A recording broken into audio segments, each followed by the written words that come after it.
It's February 23rd at 5:45. We're picking up the car. Inside, do we have something inside that need to be noticed? I rented a car in Damascus. The guy at the rental office smiled and assured me the car is in perfect condition, just needs gas. I said, no problem, I'll take care of it. What he failed to mention, however, was the moment the gas light blinked on, the car would die. Not soon, not gradually, immediately. So there we were, just a couple of miles down one of Damascus' chaotic, busy streets, horns blaring, cars weaving, life buzzing in all sides, when the gas light flickered on. And then, silence. The engine gave up. The car rolled to a pathetic stop by the roadside, dead. Natalie, my friend, was with me. I looked at her. I didn't want to leave her alone or leave the car vulnerable in the middle of this frantic cityscape. She looked at me calmly and said, I'll be fine, go. I hesitated, but I knew I had to act.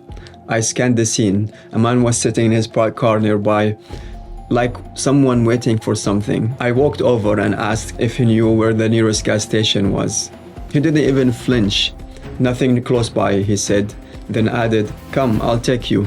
I politely declined. It's okay, I'll grab a taxi. But he insisted. Now, here is where your mind starts to race.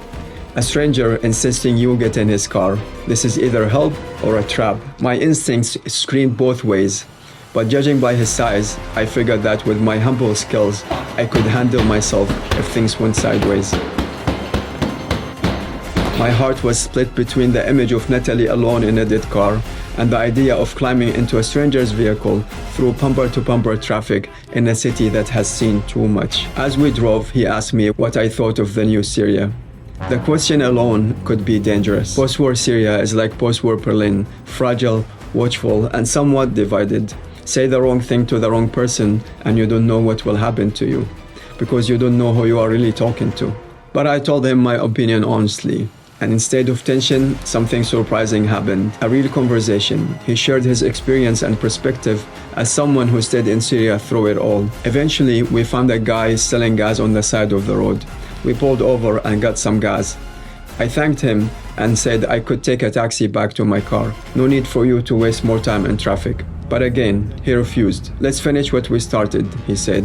So we drove back together, still talking, two strangers on finding a connection in the cracks. When we reached the car, he didn't just hand me the gas container. He insisted on pouring it in himself. You won't know how, he said. We are used to this. And he was right. I wouldn't have been able to do it without him. I didn't even have any tools in that car. Once the car spiraled back to life, I pulled out a chunk of Syrian pounds and tried to hand it to him. Gas money at the very least. He looked at me like I had insulted him. What are you doing? He said. I didn't help you for money. He refused every offer, no matter how I insisted.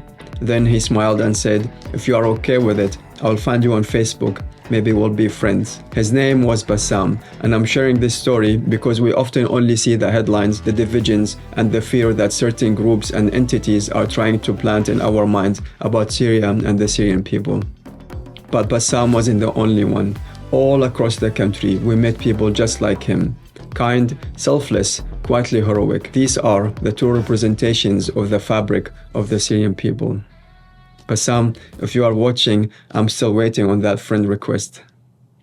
Thank you all for watching, and I will see you in the next video.